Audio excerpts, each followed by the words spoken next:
Hello, welcome to the Hobby Hour with Dan and myself, Stuart. And this episode, we're going to be talking mostly about the news from Warhammer Fest and a little bit about what we look for in a wargaming show.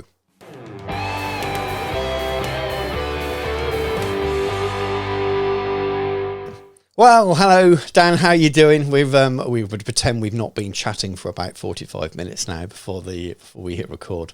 But how's things with you? How you been? Yeah, not bad. People might be able to see the bags under my eyes. Unfortunately, I've returned to work this week, and unfortunately, I hold a position where the work sits and waits for me when I return. So I've reached that glorious stage today where I'm just about caught up and got ahead of the work again, which is fantastic. But I spent some long hours, so I am quite tired.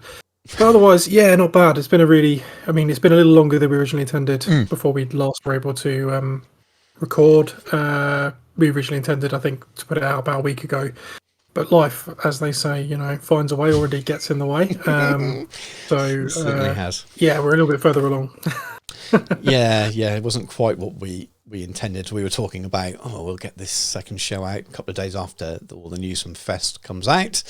And then, real life, for different reasons, hit me. And for viewers or listeners of Out of the Frying Pan, it sounds like a stock excuse which we have at the beginning of each show for us, taking a whole 6 weeks or even 2 months sometimes between episodes, but real life happened. But yeah, it's been I've had a fun couple of weeks, so I've got a whiskey on the go with me now. It's been interesting. Life's been a challenge for the last couple of weeks, but it's good to be here drinking whiskey and talking about toy soldiers. The first show went down pretty well. I had no idea what to expect. It was different to the stuff that's normally hosted on the channel. So I didn't know how the existing subscribers were going to take it. We talked about that a lot and how many would come over. And it seems like a nice mix. But it's been fairly well received. Loads and loads of comments and discussion around our topic, which we probably didn't quite nail the way we wanted to. I did go away thinking I didn't quite say it the way I wanted to. And I don't know about you, it was my fault. I went on a bit of a tangent drawing in general internet negativity, which wasn't really what the topic was supposed to be about. It could have been a topic in its own. So some of the replies we had were based around that. And that made me realise that we probably spent more time talking about just general hobby negativity on the internet, which is a fine enough topic, but wasn't really what the main sort of crux of the show was about. But it was good. It was worthwhile. And thanks for everyone's feedback in the comments and those of you who have taken the time. So hobby news wise, that's kind of the body. A lot of it's going to be the body of the main topic today, talking about Fest. As some of the things we may have talked about with news, we probably won't cover now. Have you got any hobby news that you want to add in that's separate from Fest stuff that you want to sort of bring up before we crack into what we've been up to? Well, Star Wars Shatterpoint appears to be they're showing some stuff off now. I'm not totally read up on it, but it's caught my eye. Some of the models are really, really nice. I don't think they're quite 54mm scale. I think it's supposed to be like 40mm, something like that. Yes, yeah. Sizable. Either way. And there's been some bits, I don't know whether it was a leak or someone made a screw up, but they showed Vader versus Kenobi, which is heavily based on the Kenobi show. Mm-hmm. That looks stunning. Some of the models they've shown off, sort of young Anakin and Ahsoka and a few other bits and pieces. I'm quite interested in this now to paint it because it's quite heavily stylized to be, if anyone's Star Wars, the Clone Wars animated series, it seems to be styled in that similar vein. An interesting scale. Mm-hmm. I think I might be interested in maybe picking up a couple of models. Sort of my local little gaming group seem one or two of us thinking, maybe. Interesting. I haven't. It came up. I was browsing, doom scrolling my phone while sitting next to my son, being an awesome parent. One evening, we were watching telly together, and Jacob said, "Ooh, what's that?" And it was Shatterpoint models, and he loves Clone Wars and he loves watching the cartoon, so no wonder he was drawn to that. It looks expensive. I remember on the last episode, as we're recording this, of Plaster Crap Podcast, it was on their news section, and I think Martin showed a picture of the set you get with Vader and Obi-Wan from the Kenobi series. So it's that it was like, I don't know, 80, 90 pounds for those two models and the display base or something. Don't get me wrong, I'm not complaining about price because I've bought a lot of expensive Forge World stuff, but as a war game kind of thing, it seems like expensive. I don't know what it's like as a core box. I have not looked at it at all. I don't know how many miniatures you need and what kind of prices. And you don't need that many models. I'd hope not. If it really is sort of... Only it's about 4 or 5 models. See, that's... For the most part. They've got to make their money, haven't they? I suppose... Yeah, I suppose to make a parallel for anyone who's GW-centric, I think it's closer to the Inquisitor style of... how much you need to buy, how much you need to put out. Is it more Kill Team, Warcry kind of size game? Is that the kind of market? Possibly. I think it's considerably more expensive than Warcry, even when you take the GW terrain into account. It's I don't know. I think it occupies in its own way its own little niche, and I'd be interested to see what the gameplay opportunities. We're definitely keeping an eye on it, my group, and we'll see how it goes. Do you think they're hoping it'll go mainstream to the point with the license and how eye-catching the miniatures are? The larger that you could sell that in, the UK, you'll find that in the Waterstones rather than. I don't think you can pick up Kill Team in the Waterstones. Maybe you find. List your American chain bookstores, that kind of stuff. I just wonder if that starter box is they're thinking of making it really that kind of mainstream. Get it in your bookshops, make it in your high-end news agency, that kind of thing, and people that don't know wargaming will see that and go, whoa, okay. And especially your Star Wars dollar, that's big, isn't it? Your Star Wars dollar there, people are who don't play miniatures games, so maybe your role players and things that maybe do Star Wars role playing stuff might look at that and go, I love Star Wars, not really into big mass war games, but that looks interesting. So maybe they're hoping they're going to drag some people over. But I know if my son saw it in a shop, he'd want to buy it. That's for sure. It does look cool. Yeah. So we'll see. I'll keep an eye on it. For the old potentially commission painters like yourself, maybe people just want the models for the shelf, and there's some avenue in that. I'd love to paint them. I love to, especially Kenobi. Kenobi's my favourite character, and Ewan McGregor Kenobi is my man crush. Yeah, it's interesting because in the last week or so I've been playing Star Wars Jedi Survivor. That came out, so I had a week off, so I smashed that to pieces. It's already done. That. I ended up basically making Ewan McGregor because you can get sort of different beards and hairstyles for him and the Jedi robes and that. I basically made Kenobi. Nice. So he might be Cal Kestis, but he was Obi-Wan Kenobi. The only adult fancy dress that I own is a full Kenobi costume. There you are. I think it was Jacob's 5th birthday. It was a Star Wars themed. There was in fancy dress, so it was my excuse to buy an expensive fancy dress costume. Not quite cosplay level, but it wasn't 30 quid from eBay kind of thing. It was a bit more. But anyway, we digress quite a lot. I'm going to try and ignore that game for now. But if at some point in the future a starter set is a reasonable price and you only need to pay a handful of miniatures either side, and I could feel like I can buy it as a boxed game rather than something I need to keep adding to, then that would be tempting, especially with Jacob now playing games. Yeah, definitely. I think news-wise, I sent you something the other day and you said mention it. So it's not something I think I'm going to play, but I thought it was quite unusual. So Thomas Pirinen, who wrote More Time and 6th Edition Fantasy, he's got a Facebook page. Yeah. So Brutal Deluxe Game Design. And he's writing the rules for a new skirmish game called Trench Crusade, and I'll pop some little images up. But the artwork looks incredible, and it sounds like it's this weird kind of mix between, it looks like almost Warhammer demon type things, World War I trench type warfare, but then also some weird alternative history where the Crusades never ended, but now it's the whole of Earth crusading against alien invaders, and chaos, isn't it? Chaos, the devil and stuff. Yeah, sort of proper sort of the world fighting against the damned almost kind of thing, and it just sounds incredible, really dark and grim, and then the artwork looks amazing. So it's be one of those that probably won't be big enough that it'll make me want to buy it, if that makes sense. But if it suddenly gets some traction and lots of people are playing and paying it, that's the kind of thing that might be hard. If it's one of those Kickstarters that does really well, sells all the models, but there's only 500 backers, and you never know who's playing their game worldwide, which seems to be the way with a lot of Kickstarters. Then it might save me, but just those few pictures that that have been on the screen now, I just thought that's really cool, really cool. Did you ever play Dante's Inferno? I think it was PS3, Xbox 360 era. The art style for that is so similar. It's obviously based around the Inferno, the Descent Through Hell and all that, but the art style is so similar. Let's move on to your hobby then, Dan. So what have you been up to since we last recorded?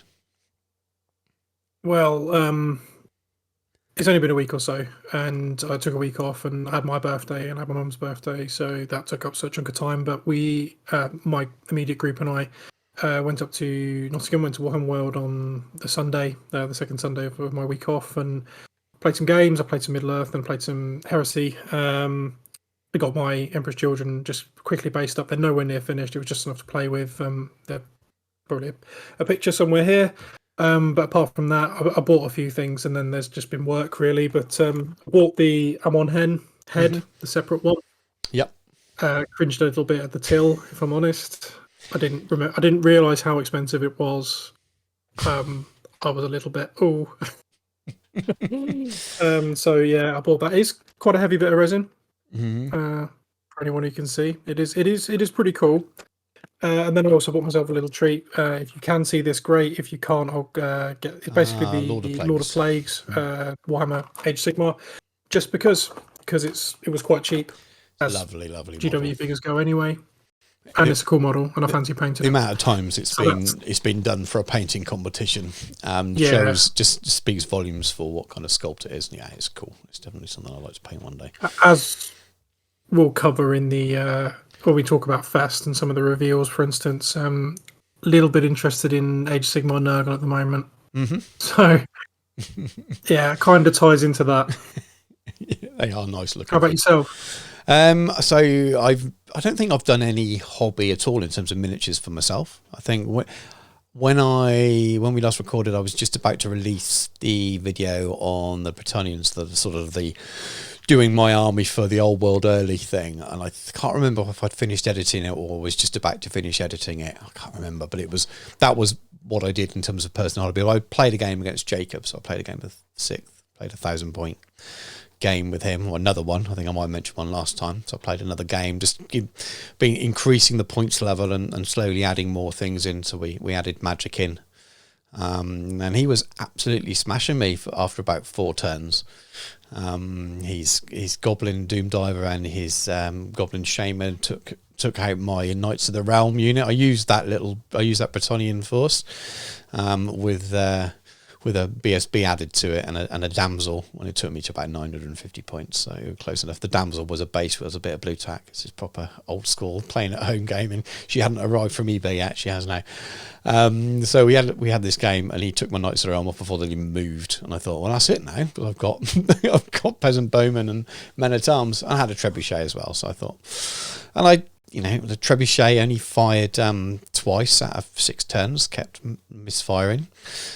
Did do really well once and took off half of his goblins in one go, and the damsel did alright, but his goblins all managed to kind of run away and panic in the last couple of turns, and he could see his little face drop it, and I was like, this is not why we're playing this game. So I said, right, the tuition is over, we don't need to finish off the last turn and add it all up, because it would have been a complete I thought I was going to lose, and in the end he made a couple of mistakes. He moved his Black Hawks up to me really closely and turned their flank towards my Peasant Bowmen, but they had lots of ranks, and they had a banner, and they had lots of combat res, and the combat res would have done him alone, because he gave me his flank. So it was kind of, he learned a little bit from it, but most of all he's learning how to play the game, and I'm learning how to play fantasy again, and not just this weird amalgamation of all the different editions that I played. I'm actually trying to remember it as 6th edition. But that was what I can't complain, because I'm not going to go into the details, but I've had 2 quite big things happened personal, well, not my own household, but my family wise, two things going on at the moment, and one's been going on for a long time, and then something else big came along that have taken up a lot of time. So to actually have an evening where I could play a game with Jacob was really nice for the mental health, but also really good to just spend some time with him doing that, and it's good. We're having fun with it at the moment, but that's my personal hobby. What about your media stuff then, Dan? Have you been listening, watching, or reading anything different to last time? You still on the same bit? Well, there's been a fair bit of stuff in the last week or so, obviously, for Fest. People have been doing stuff off the back of it. I've been watching a fair bit of Cottle Paint because I quite like what they do. Predominantly, obviously, it's Henry and Andy. I mean, Henry's got the ultimate ASMR voice. It's like silk. It's wonderful. Could watch him do painting and listen to him do painting forever and a day. So they covered some stuff. They had an interview with the Slayer Sword winner, which was awesome. Obviously, it's really nice to hear from people, and it explains that, it shows they're just normal people. He has a day job like the rest of us. He doesn't spend his entire day sitting around being painting and being sponsored by people. He's just a bloke, which is really nice. It's really encouraging. I mean, he's obviously an immensely talented bloke, but he's the same as the rest of us. Trying to scrape together some time to get some painting done, and he's just possibly a little bit more dedicated than the rest of us, and a little bit more skilled.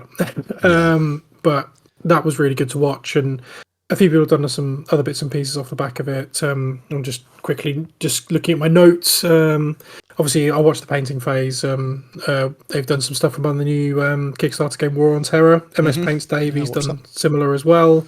Quite interesting.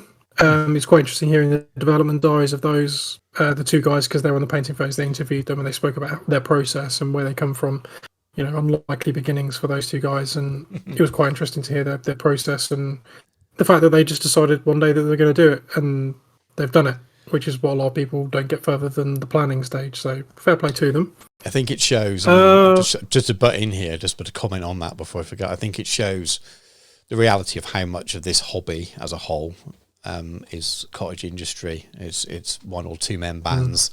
And for those of people watching this who are GW centric and come from that side, who don't know the smaller companies and don't play the historical games, a lot of historicals all like that. The majority of historical is like that, and you see the people that tend to salute. It's a lot of small companies that family run or partnerships like that. So for me, that is wargaming with these one or two or three big behemoths in it. But yeah, it's very interesting to see that anyone can do it if you really, really want to do it. You find the way to fund it and put your own money, risk your own money to start with, and then help that things like Kickstarter can push you on. Anyway, back to you. Yeah, again, they're really interesting. There's been a few bits and pieces that have been sort of, a good intent. Nothing, I wouldn't say anything particularly complicated, nothing to get my teeth into in that regard. I keep looking at my who I follow patron-wise, and I'm contemplating one or two of the others, but we're going to see. So I do want to push my painting on this year a little bit. But aside from that, it's not been particularly hobby-centric. I've been doing other things. As I said, I had time off, so I've been watching movies and playing games and that kind of stuff.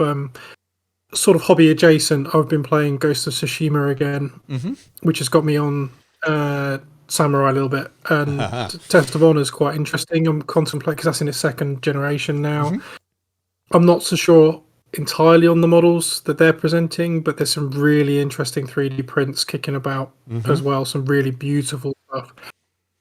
Failing that, I'll probably won't engage in it because I know that no one plays it locally. I'll buy it, I'll paint a few bits, and it'll sit in a box. So what I might do is look at some of the really excellent busts, 54 mils and possibly higher, that are kicking about as well. Yeah, maybe that might scratch but I'm kind of feeling it a little bit at the moment. Work out whether it's a painting itch based on the models, or whether it's a kind of want to play a game in that universe kind of itch. Yeah, it's a type of game that's never really interested me. The Orient's never really held a thing for me in the same way. It's those kind of games. I can look at them and I think they look cool, but I don't look at it and go, I really want to go and play that game. There's Test of Honor, and there's a really cool skirmish the other game one that which plays is on a slightly more 2x2 sci-fi one, isn't there? No, I'm not Sci-fi thinking of that. I fantasy. can't remember the name of this game. It's going to really annoy me. Plays on a 2x2 board, and it's kind of more Malifaux-y kind of style. What's it called? I I had a demo game many years ago at SmogCon when I was there to play Malifaux and War Machine. And Emma was there with me, and we played a demo game of it and absolutely loved it. We bought Star War bands, and that's all that kind of theme. And it looks beautiful, but the gameplay attracted me, and I just can't remember. I know there's people shouting at the screen now, that I know, because I've talked about it with people in the past. Terrible Googling. Yeah, I'm looking it up quickly. I'm pretty sure Martin Bushido, that's it. Yeah, it was a really nice mechanic. The game, really good. And I remember playing it and thinking, this is brilliant. And we bought starter things, and we never played it because it was part of my hobby is a really nice mechanic that I enjoy playing the game. It doesn't always have to be the best mechanic in the world, but it has to be something about the feel of the game. That's why I'm enjoying playing fantasy at the moment, because it's like putting an old pair of slippers on. I just know the way it works. Bushido just felt right. But the other side of it is the modelling and painting, and because Emma wouldn't do that, and I knew I'd have to paint both sides for it, I almost need the other person painting and doing theirs to drive me to do mine, if that makes sense. So if I'd partnered up with someone who wanted to play it as well and they painted their own, it's only 6 or 7 figures each. We did it. They sat in boxes and I sold them. But yeah, good game. But we digress again. Yeah, so maybe we'll see if I can find something to paint. Maybe in a few casts time, there might be something to show up. Who knows? Nice. I've got enough to be doing. I've got an event to plan for in a month. Yeah. So that's Middle Earth related. It's in Edinburgh. I don't think I've been watching anything new, actually, other than the huge list I made last time. Again, you like the painting phase. I did a video on commission painting, which we're going to not talk about that video, but we're gonna have a discussion about commission painting, because one of their videos was about doing some commission painting and working out pricing for it and stuff. And I won't lie, I nearly fell off my chair when he told me how much he was charging per mini and what he's working at per hour. Now Peachy's not a commission painter. They did it as an exercise for the video, but it was like, oh, that's so low. That doesn't work as a business kind of thing. But it's a really interesting topic about pricing, and I get questions from new commission painters all the time about what shall I charge, and there's so many factors involved in that. But we'll save that for a proper topic on a show, because I think it would be an interesting one. And then I've been listening and watching to the same things. I want to just another shout out for the same channel. So Jordan Sorcery, I keep mentioning the channel. I mentioned it last time. Jordan Sorcery's channel, he does these documentaries on gaming, loads of them on Games Workshop centric games, but he's done like short ones on combat cards, a whole series on Warhammer Fantasy. And he was doing one on fighting fantasy games, or the Ian Livingstone and Steve Jackson books. But the way he's put the videos together, the algorithm's going to hate him on YouTube. But the way he's done it is you want to watch it on a mobile device, really, because you get to the end of the video and it's like, well, do you want to make this choice and watch this video? And he's put it together like this massive web. The amount of work involved in it is fantastic. Eventually you kind of get around and watch all the videos, but you might not watch them in the same order. And it's just a really clever way of putting together a documentary. So rather than watching it for 35-40 minutes, it's kind of these little 5 and 6 minute videos that take them in different sections. You put so much time into researching them. So do go and check out Jordan Sorcery stuff if you like watching documentaries and you like sort of 80s, 90s, early 2000s GW, TSR, that kind of thing. He's done one on Dragonlance, just that kind of stuff. That's my childhood of gaming. He's probably a similar kind of generation to us, Dan. I'm dragging you into my generation again there. Not really. But that kind of thing. So just go and watch him, because it's really good videos. Other than that, I've been listening to War in the West Volume 2 by James Holland. So World War II audio book. Well, it's a book. I'm listening to it on audio, and that's it really. But and my Britannian video's gone crazy for me anyway. For my small channel, it's the fastest video ever. It's got the kind of numbers that some of my bigger painting tutorials did after 6 months or something. He's done it in a week, so it's like 23,000 tonight. I think by the time I record this, it's like 23,000 views and counting in 8 days, which is, for me, is quite crazy. So you put Warhammer World, the old world, on a thumbnail within the week of news of it at Fest, and apparently people are interested. But yeah, that's been it. I haven't had much time to do anything else. Right then, so what we'll do is we'll take a very, very short break, and we'll come back and we'll have our main topic. We'll discuss in the news from Fest and what we're looking for in a wargaming show.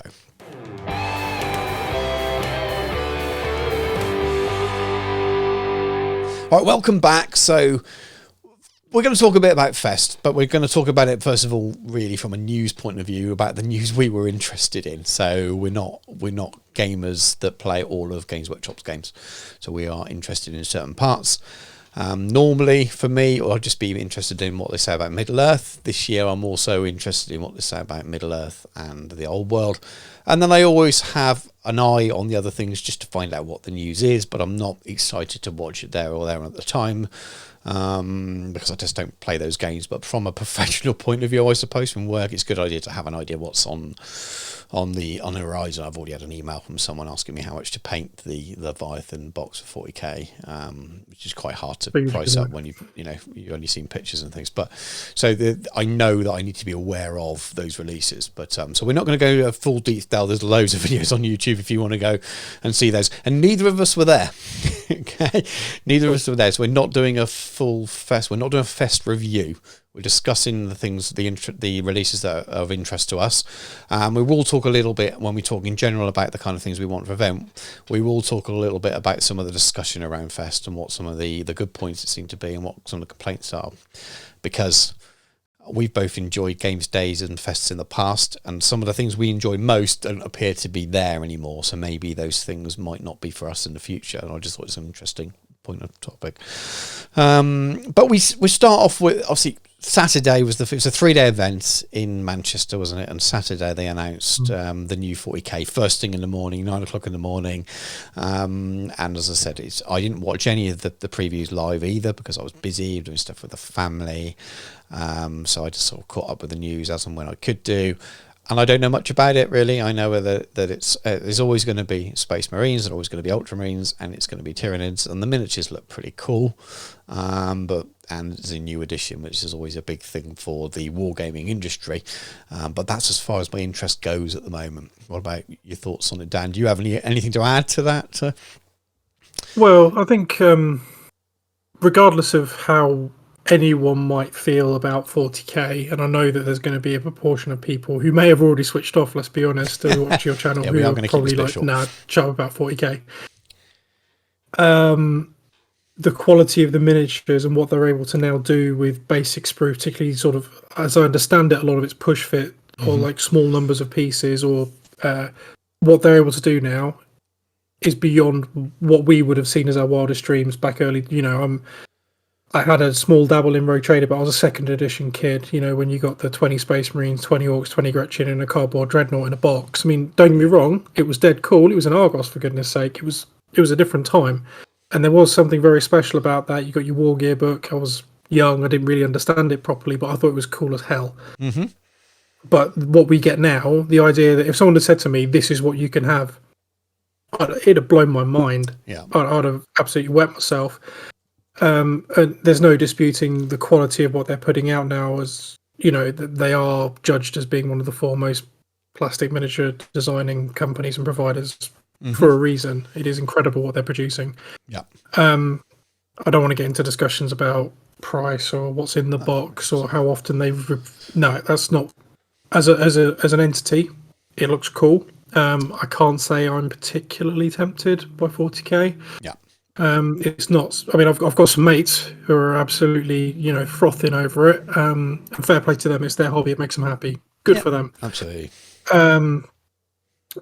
And I do like the fact that they clearly have listened to the community from the last edition, talking about, there's been a bit of bloat and convolution and having to spread profiles across multiple books and having the same rule essentially named 3 to 4 different ways across different factions, and basically returning to universal special rules, having unit data cards.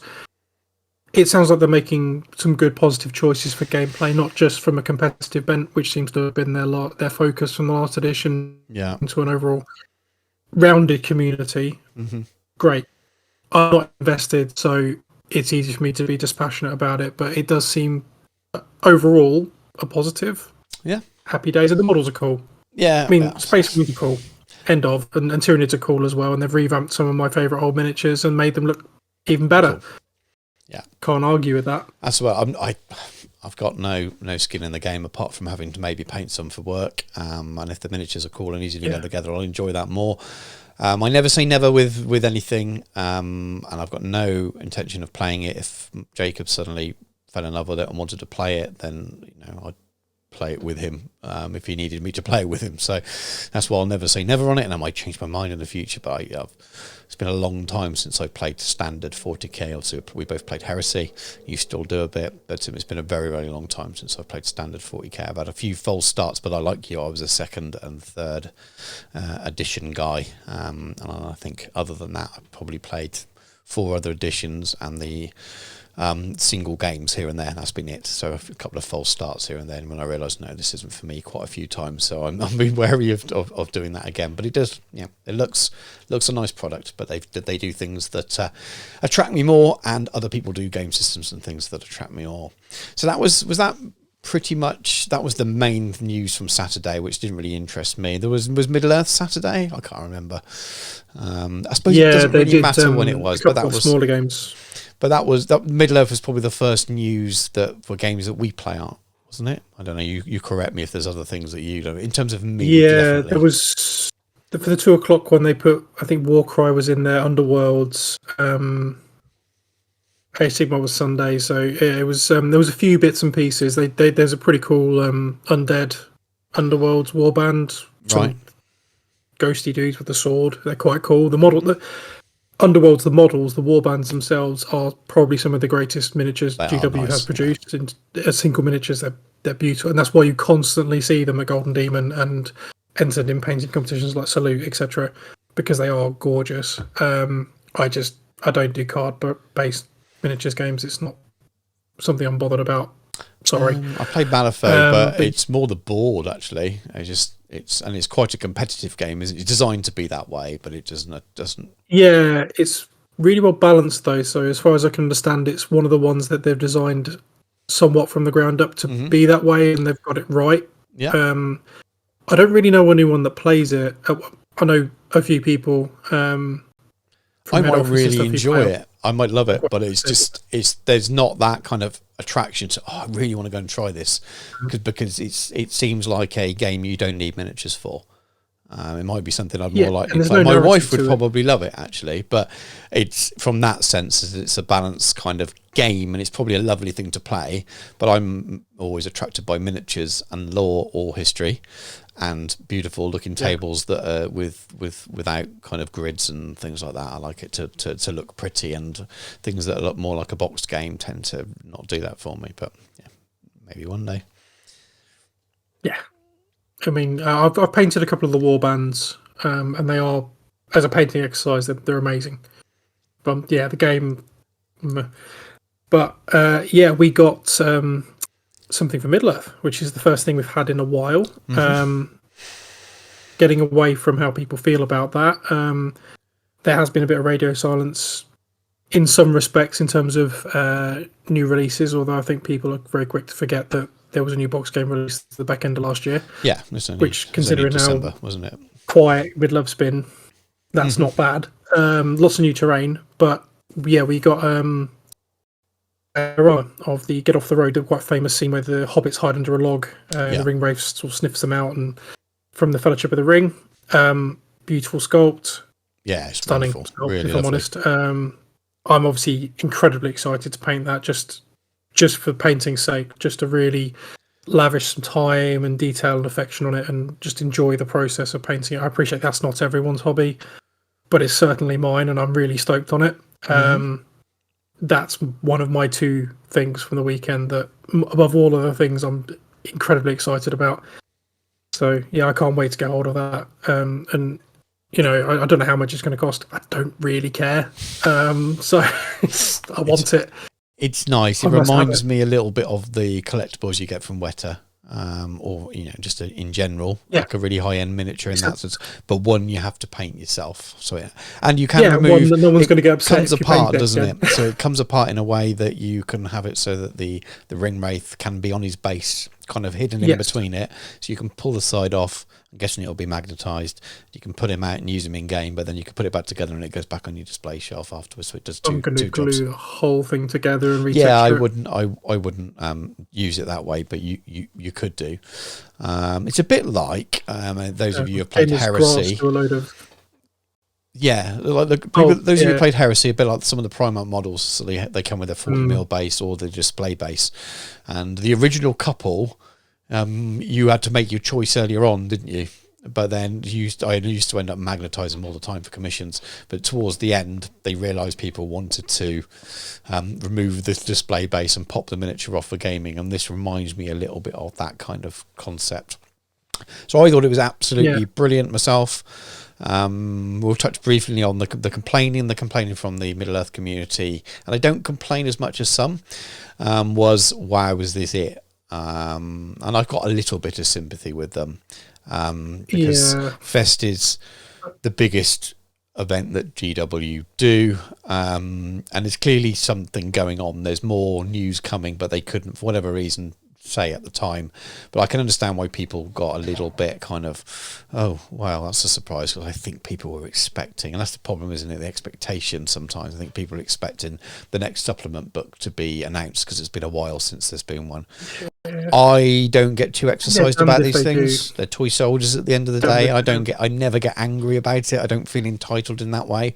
I can understand disappointment.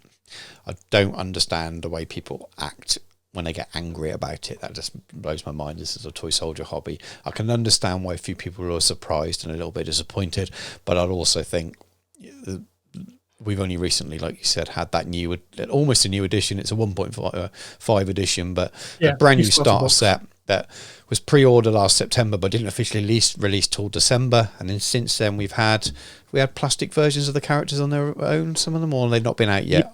And you have terrain. And the terrain. Rangers and Gothmog have been out separately. There's been a fair bit. There's been bits, and there's obviously nothing compared to you get for 40k in OS, but it's never going to be. It's from the Specialist Design Studio, and that's what they do. It's small bits. Yeah. I can't keep up with anything else. I quite like the fact that Middle-earth's quiet. I don't want to have to buy every 50, 60 quid's worth of models every month. We'll come on to this a bit when we talk about the old world. But the way the Specialist Design Studio works is completely different to the main studios. They've obviously got a smaller, but yes, GW is a very big company, and they could put more money into these if they wanted to. But they've got to balance all their lines, haven't they? They've got to make sure that their lines don't compete too much against each other as well. So they're making business decisions all round. And yes, if you love Middle-earth, or yes, if you want Blood Bowl to be your main thing, you're going to be jealous when you keep seeing more Space Marines. But that's not the way it works. They're making a business decision based on a lot of things.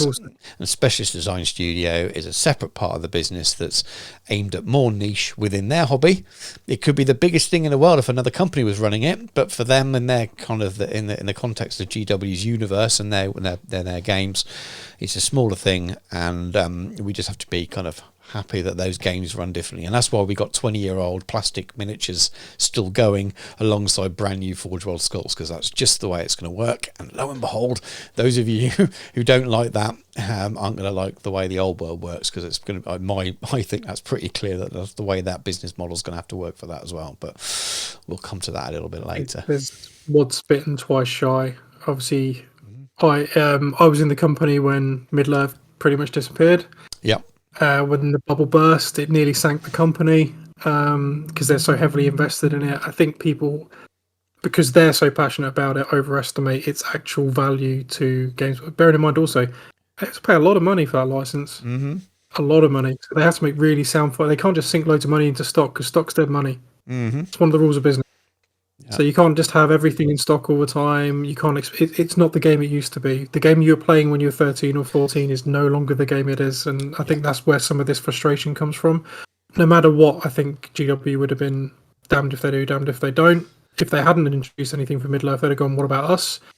Mm-hmm. If they'd have not released what they did, they'd have been like, well, you're not really telling us anything. Yeah. And I don't think in a million years they've deliberately held anything back that they can talk about. I literally, when they say we can't talk about it, I think there's probably a reason for it. It's not in their best interest to hold stuff back, because obviously it's not generated the FOMO they're after. No. So clearly, there's a reason for it, and I'm sure we'll find out. Working with what they've got. It's the same in everything. You when Pike and Shot, the weekend Pike and Shot, Epic Pike and Shot launched, there were people in the comments on the Warlord page saying, "Oh, geez, well, when are we going to get Napoleonic Austrians and Russians?" It's just like, I guess we're not having them then. Well, you probably are, but I imagine this was planned before they've even decided that those were going to be added. So it's just that, things are planned a long time in advance as well with these companies. Maybe lead times of over a year on the bigger ones, a lot longer sometimes for some things. So you just have to kind of suck it up and realise that toy soldier companies are toy soldier companies, and they only have so much time and resource, and they make decisions. But anyway, love the miniature. I'm looking forward to later in the year when I'm sure we will find out new releases and things for Middle Earth, because I'm sure there'll be more. And I'm sure Stu will put a picture up, so you'll have fallen in love with it as well, or hopefully you'll have fallen in love with it, at least for nostalgia reasons, wherever you were sitting in 2001 when that movie came out, or even the just Bashki if you've version read, or whatever. Yeah, I've read the Bashki sort of. I don't know if that was where that really kind of became very visual. It was for me, because I remember seeing the first film and thinking, I hope that bit is like it is in the Bashki film. But then that's the way I envisage it when I read the book as well now. So it's that's just such a brilliant scene. Yeah, I think it's almost perfect example of what Lord of the Rings really is. Actually, that's it. That'd probably beyond all others. It's probably the best example of the nature of good and evil, between the innocence of the hobbits and the evil, and the obviously omnipresent evil of Sauron. I thought it's just perfect, that scene, and the fact they made a miniature of that. I mean, it's probably a fish in a barrel picking that one, but still, amazing. Yeah, absolutely. And so well executed as well. The ring race beautiful. It is stunning. On this one I will. It might be something I asked for Christmas. That'd be a nice sort of gift to get them do. But let's move on anyway. Let's move on to the next thing. So, in terms of the next news that we were interested in, I think we're looking at the Sunday now, aren't we? And you can interrupt me if there was something you were interested in beforehand. But for me, it would the afternoon no, that was session. That was it. So they obviously had a big auditorium there, and they were doing these presentations, but it's the same thing you could see live on Warhammer TV at the time. What you didn't see was any Q&As that they had afterwards. So the next bit of news, do you want to cover any of the heresy stuff? Do you know what? It's I'm interested in heresy, but clearly not that much, because I can't. Oh, the Plastic Knight title. The Plastic Knight, which is cool. Very cool. I mean, these are £230 resin Forge World models, aren't they? Yeah. I can't remember how much. I mean, I paid 180 odd last, and that was about 2-3 years ago. So I've never owned one. I've built and painted loads for commissions, and they are beautiful. Absolutely amazing. And I can only imagine they're going to be significantly cheaper in plastic if you compare the sides of them versus the top, which is amazing for people who are interested in that. They're still going to be 120 quid or something, amazing. Probably, but it's changing for long-term heresy players. Some of these big expensive Forge World kits now moving into plastic is a huge investment and a really cool thing to see. And they're beautiful models if you like that kind of thing. So that impressed me. Other than that, because I'm not playing the game, none of the other news from Heresy really stood out for me. I know there was like assault squads and things. Now, if I was playing, I'd be like, because now plastic assault squads, I don't need to they kit bash them. But Mark III armor and Mark IV assault marines. Again, I should be more excited about it. That's not where my head is at the moment, so I'm just not. But that's fair enough. I'm enjoying playing Heresy, but that's just amongst my mates. I'm more excited about being able to play games with my friends than I'm excited about the Heresy, if that makes any sense at all. That. Yeah, I get it. Being part of that wider nice to chill out and hang out with my mates. Yeah. Well, the community's lovely at events for Heresy, but the online community could be a little bit tiresome at times. It's literally just my immediate little group of, like, say, the 6 or 7 of us that hang around. We got the Monday Club, because we always used to hang around on Mondays. We used to do hobby hangouts. So that's kind of a bit of a throwback to early pandemic. Every Monday we'd always make sure we got together, did some painting together, check in, look in on each other, and it's good. But yeah, that's the group I went with to Warhammer World recently, and it's just nice to have games to play with them because it's only really me and Ben into Middle Earth, so I kind of have to do other things if we all want to get involved together. That's fair enough. And I'm doing it. I've got commissioned 2 Heresy commissions I'm working on at the moment, but so I could keep my interest in there from a sort of artistic visual perspective, and I remember the lore and enjoy the lore, and we'll come back to that because there's something at the end of this little chat that they teased, but I've still got no interest in playing it anymore. And then we got on to the Warhammer the Old World bit, which I was really excited. So I was at a zoo with really bad reception, and I'd left you instructions to text me any of the news because I couldn't load a web page. It was that bad. So I was at a zoo, just sort of kept looking at my phone, and I kept going from 5G, 4G to nothing. So I was just like, I can't get any messages. But you did manage to let me know what was going on. So no one really knew what to expect today. People were expecting too much, probably, release dates and what was going to be in a starting box and all this kind of stuff. But essentially what they showed us was 2 miniatures. So they showed us the Bretonnian Paladin, which is beautiful, absolutely fantastic, and that's going to be for a new kind of unit, I imagine, because they were never on foot before. Well, maybe in early editions they were on foot, but not in. Yeah, they were on foot models, but not in the 6th, 7th, 8th edition army book. I don't know if they were in the 4th. Were they in the 4th, 5th edition army book? I don't think they were. So I think Foot Knights might be pre. Army book. I think they might be back in the days when you were in the old school. I reckon if I get out my 3rd edition army lists, they'll be in there. So that was, again, I put images up. Go and have a look if you haven't seen it already. I spent a bit more time. There's loads of detail on that miniature. So that's going to be a Forge World resin model, alternative heads and things. And then there's a really nice Tomb King warrior as well. Oh, a Tomb King rather than a Tomb King warrior. You didn't like this one as much, did you? But I've come around to it. Initially I was like, because it seems a little more cartoony. Mm-hmm. But actually, the more I've looked at it, and I think actually some of that might be the paint job. What also struck me was it specifies with the is it Koplesh, how you pronounce it? Someone's going to crucify me for that. Which clearly means there's going to be ones with staffs and things like that, which is awesome. Or it's included in the blister. Let's be honest, it's probably going to be something more like akin to a blister. Yeah, I imagine. Which is great. It's giving me those old school I mean, every time I see anything to do with Tomb Kings, I was staff when a lot of stuff back at Sphinx and things like that. And it was also around the time they did the Time of Legends Nagash series. Yeah, I love that. I like the Sigmar series. That was I really enjoyed that. So the origin stories for fantasy. Yeah. The Shadow King's still one of the best books they've ever written. William King. High Elf one. But for the Games Day, one of the years when I was staff, they did a huge mega board, which I suppose loosely ties into what we're going to be talking about anyway, which we had to contribute, which was based in Khemri. So it was the forces of Nagash, which were obviously the Tomb Kings, and then they had the human forces where one of the managers, I think Ipswich, melted down a load of metal miniatures, and he'd made molds for human Khemri and was sending the stuff around, and we had to paint so much, like hundreds of miniatures in about 2 weeks for this huge mega board. It was backed off the Time of Legends novel.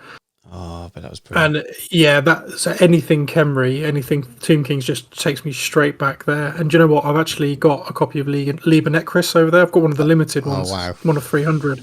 And what I'll do is I'll send a photo and you can put this up, which has got all of that cool stuff in there. And I was a little bit excited about it. Not enough to do a Tomb King army, but I was like, oh, that is cool. Yeah, so it's actually grown on me from initially going, I don't know, to quite like, oh, that's really cool. They've never really kind of attracted me. We'll go on to starter boxes or what may or may not be in a moment. But I imagine if I end up with some of those, which I think I may well do, I think Jacob might well end up with those for his second army. But I'll very briefly run down the bits and news because I know there are a few people from my existing subscribers who do the historical stuff that used to play this and might be a little bit interested, but not so interested that they go and search it out. And I know there's lots of new subscribers now because of the old world stuff I put out, so they'll have already heard this news, so sorry about that. But basically they confirmed when the timeline. So it's obviously set around the old world part of rather than this sort of expanded world itself. So that means some factions won't be focused on quite as much to start with.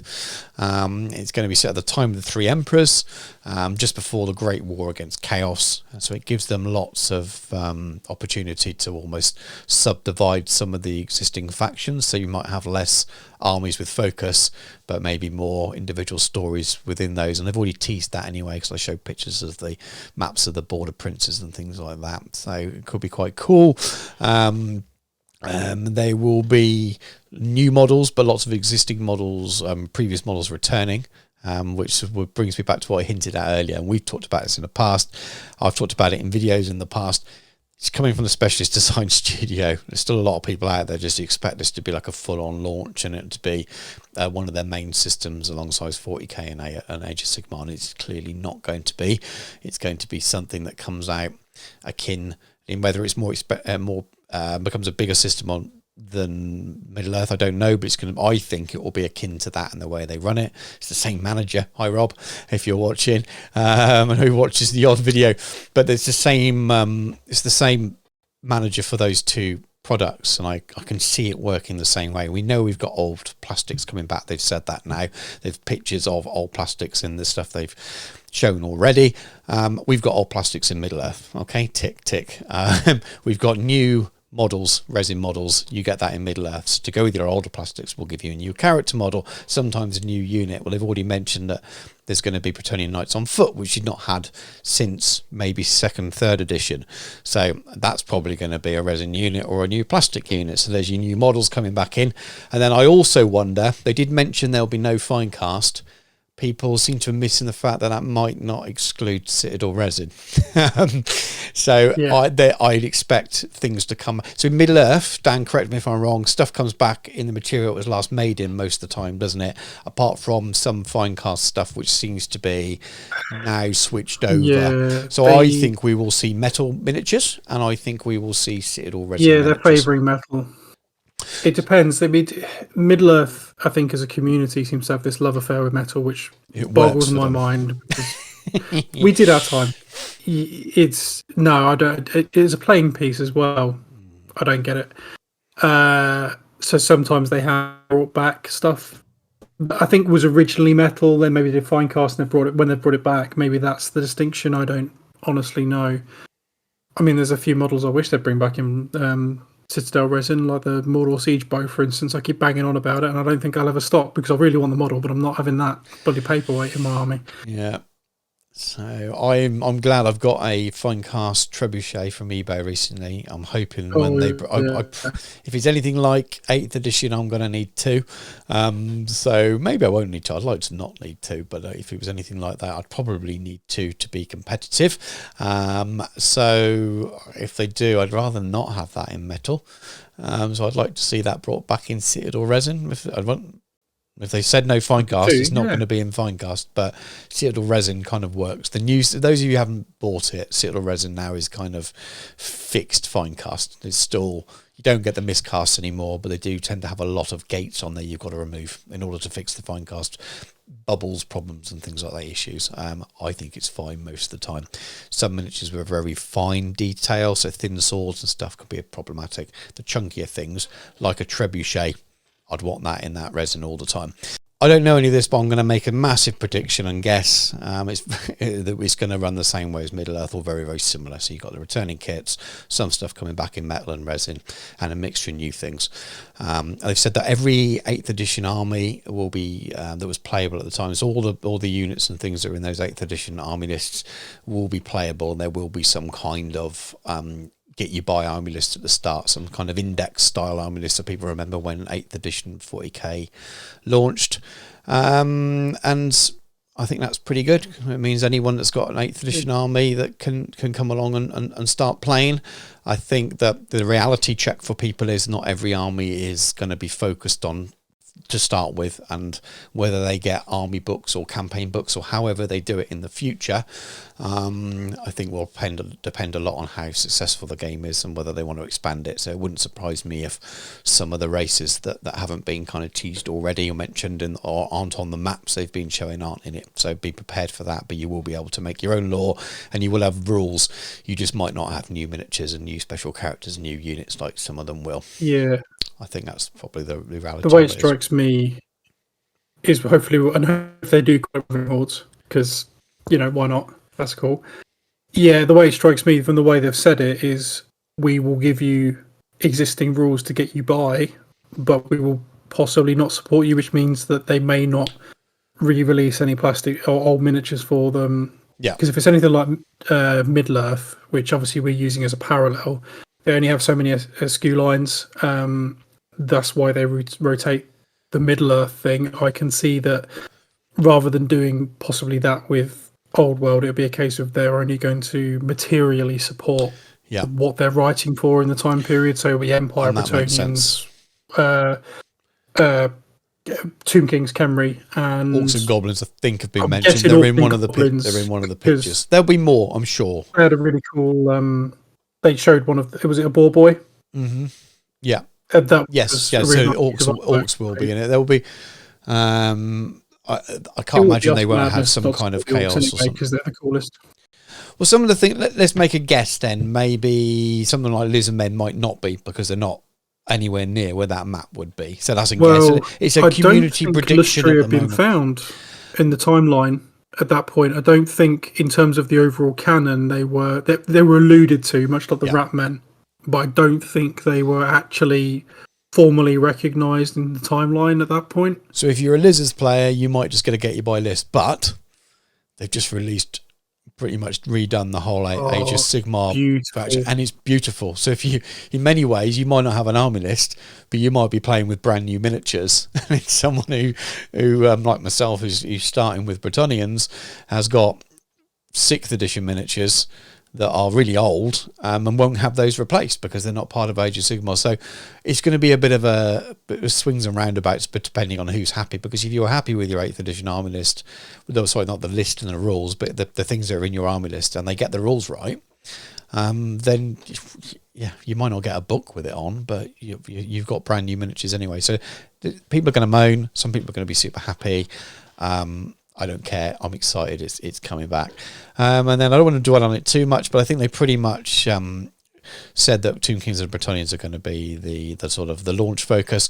And then they were asked about whether there'd be a starter box, and they said no. That caused some confusion, but that was clarified the day after on Twitter by Eddie Eccles, who was basically said that what the GW think of a starter set is something that has, like Leviathan we talked about, easy to fit together miniatures, how to get started kind of guide, whereas the Age of Darkness box set for Horus Heresy isn't a starter set. Now, I would have called it a starter set, but in terms of their terminology, they don't see that as a starter set. They see that as a launch box, and they were very clear to come back and say, oh no, we only meant it's not getting an old-fashioned style starter box in terms of for new people.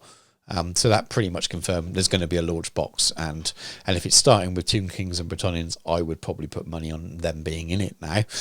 Maybe wrong, but that would be a pretty safe bet based on what they've said, and all of the video clips and things they show, and all the artwork is all based around this kind of narrative of Khemri and Bretonnians. So sounds pretty cool. I'm absolutely super excited.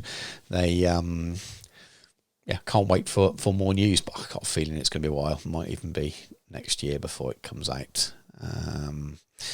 But that's it. But you can use it. One other thing, base sizes, I suppose, because again, if you've not been following this news, but you might have an old fantasy army, they are increasing the base sizes.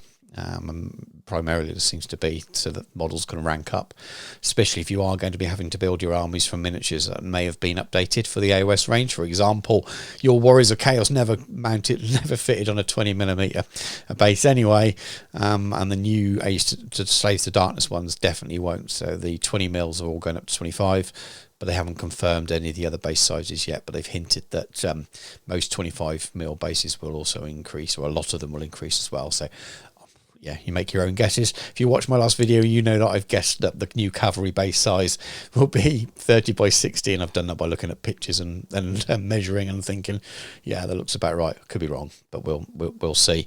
But they said they're going to release ahead of time before the release of the game. They're going to release some kind of chart that shows you all the new base sizes. How far before the game? I don't know. Hopefully sooner rather than later, because I know there's a lot of people who are wanting to rebase their armies or start new armies and things. But hey, for those armies they don't bring back in terms of miniatures, there's a lot of 3D printed stuff out there which you've already seen from the dwarves on my channel, and those people I'm sure will be happy to get their armies cheaper and printed elsewhere. And then there was one final thing, wasn't there? One final bit of news. Was the AOS stuff.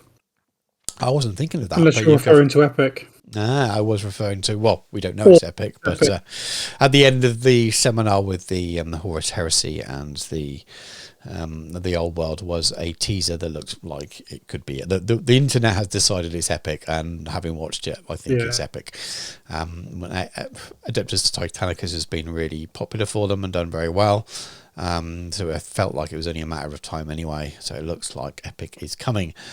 Whether it's, whether that was a teaser like they did for the Old World, where that's going to be 3 or 4 years off, or whether it's going to be later this year or next year, I don't know. Yeah. I genuinely don't know. I think the Old World is a bit of an anomaly, really. I don't think it follows their usual kind of, if we tease something, it's coming later in the year. I think the Old World is something that's been delayed by COVID, and they just decided to treat it differently. I don't think it follows the usual kind of guidelines when they tease something and then you see a miniature. Logistically, it's a different proposition, I think. Normally you see that on sales within 3 or 4 months, don't you? I don't necessarily think that's going to follow with the Old World. I wouldn't be surprised if we wait till this time next year, and they're still giving us news on it, and then they won't bring it out because AOS sounds like it's going to be launched next summer. Maybe it'll be 18 months before we get the Old World. Who knows? But yeah, Epic's on the way soon, and that would probably tempt me. Dan, what about you? Maybe. I don't know. I used to love Epic 40,000. And I'm not going to be one of those people who's like, oh, I wish I could have all the Xenos races. Don't care about that. I'm under painting Space Marines anyway. I don't know. It's another game. I think if I was to be tempted to 10-15 I kind of like a bit of Flames of War, actually. Mm-hmm. It's a little bit tempting. And there's some other bits and pieces. I have to admit, like ACW and stuff like that doesn't get me. If I was ever going to do Napoleonics, it would be 28mm, because I'd want to paint them up nicely. And there's some ridiculous 3D prints out there. Some of those files out are mad, beautiful models. Yep. But if you checked out piano war games, check out piano miniatures. Check out that. Is that the one you sent me with the really nice French cavalry? Probably, yes. Yeah. I'll send you some links off when we finish recording. But yeah, I get you. We'll get you playing some sharp practice. I think if you're going to go 28mm, you don't want to be painting hundreds of them for rank and flank, or maybe you do. I think that was they were playing that at CrackCon, weren't they? When we went and played our game there. I think so. It was just mostly skirmish bases. 30 models.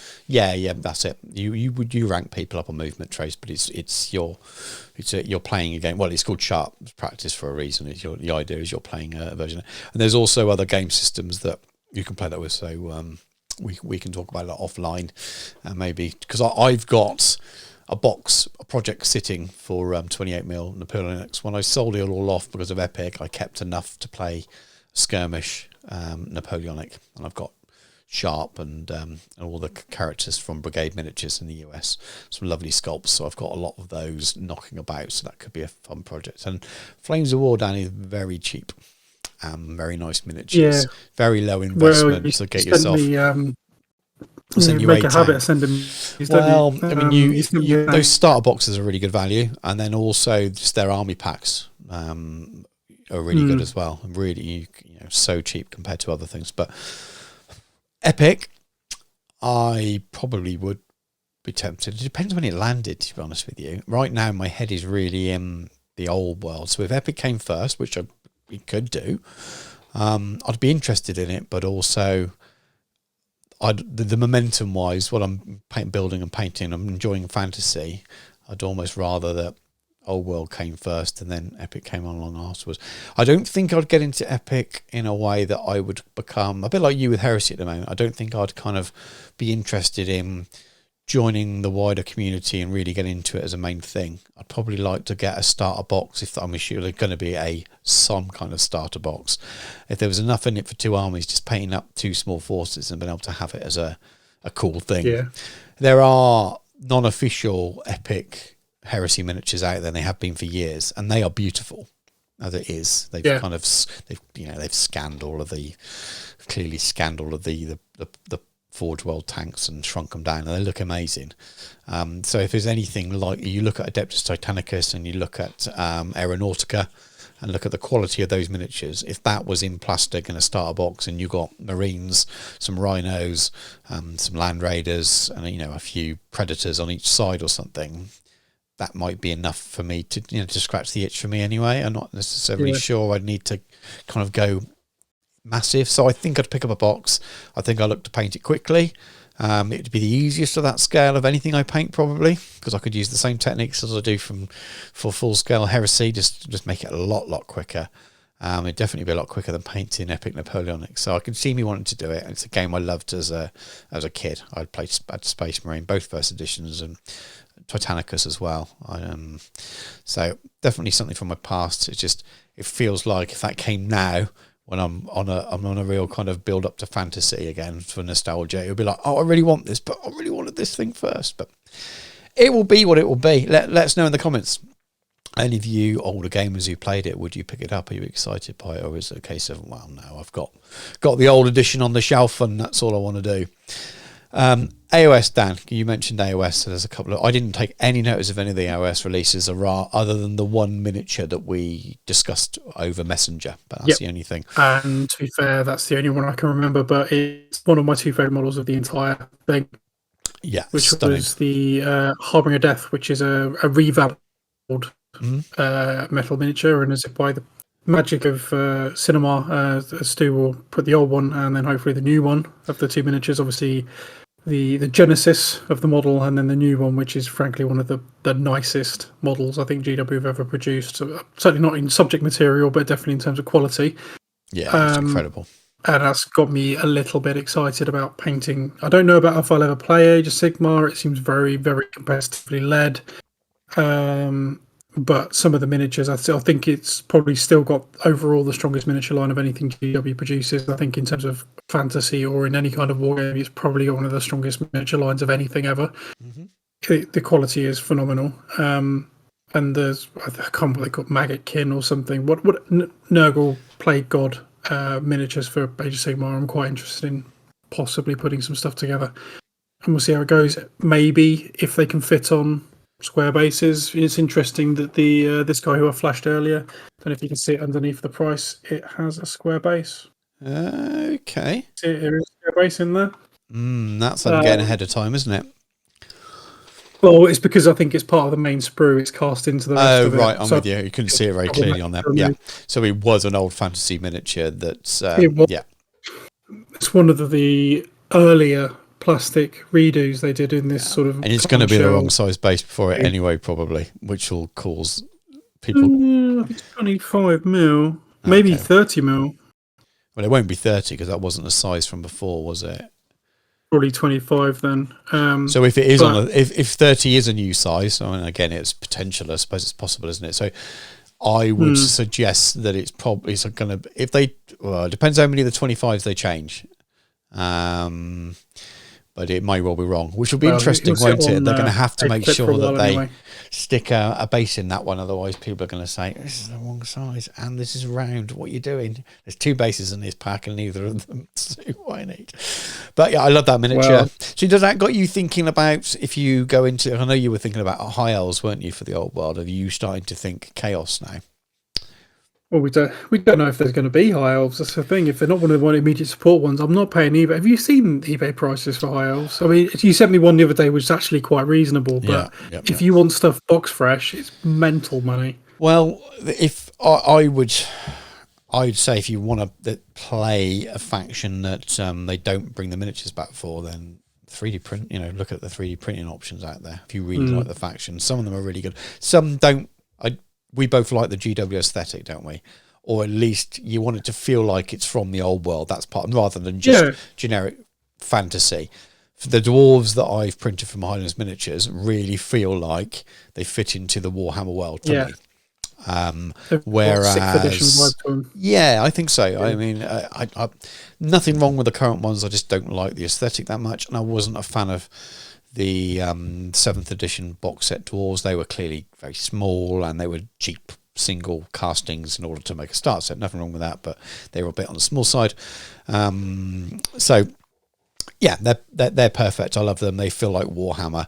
Some of the 3D printed stuff out there doesn't feel like Warhammer, but other people would like it. So it's still down to whether you can find a 3D source out there for some miniatures you like the look of, and then it can be your high elf army. If you want to go with GW stuff, who knows? I still think they're going to bring back, I might be wrong, I just feel they might bring back some plastic kits for those factions that they're bringing out the lists for, because they don't often provide rules for miniatures they don't sell.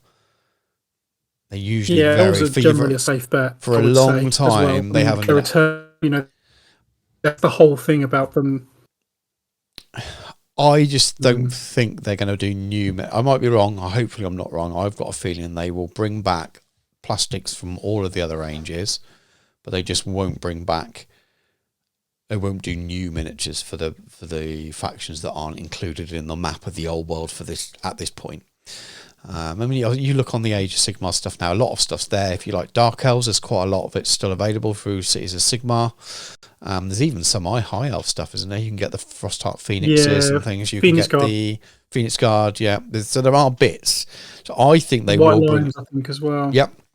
So I think they'll bring it back. If I'm honest with you, I think they will bring back. I don't think you'll get everything, but I imagine you will find the Island of Blood plastics. And that will, it makes sense. Aren't there some of the Skaven? Aren't the poisoned? What is it? The Jezzails? There's something in that Island of Blood. From There's the a Skaven Warpfire thrower That's team it. and It's not a available. Rattling gun team, I think. That's not available in Age of Sigmar now, and they're actually selling older versions, older sculpts of it for Age of Sigmar, because they can't sell that because it's part of that big integrated sprue, which they don't need. Remember what sprue. I think they go for good. The plastic, the ones from Island of Blood go for really good money because they're nicer, but they're not the ones you can buy now individually, kind of thing. So, I think they'll come back.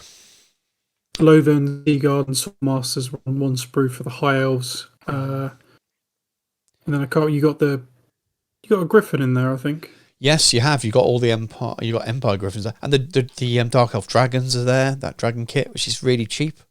It's like £35 in the context of new models. That's what I've got a feeling they've got to. If you think about, and we're going off on a tangent here, but if you think about what will be missing by proxy, let's make some assumptions then. So we've already made a guess that Lizardmen might not be back, okay, because they're miles away, not part of the map. But they got to get your buy list, and their players can get everything they need from the new range.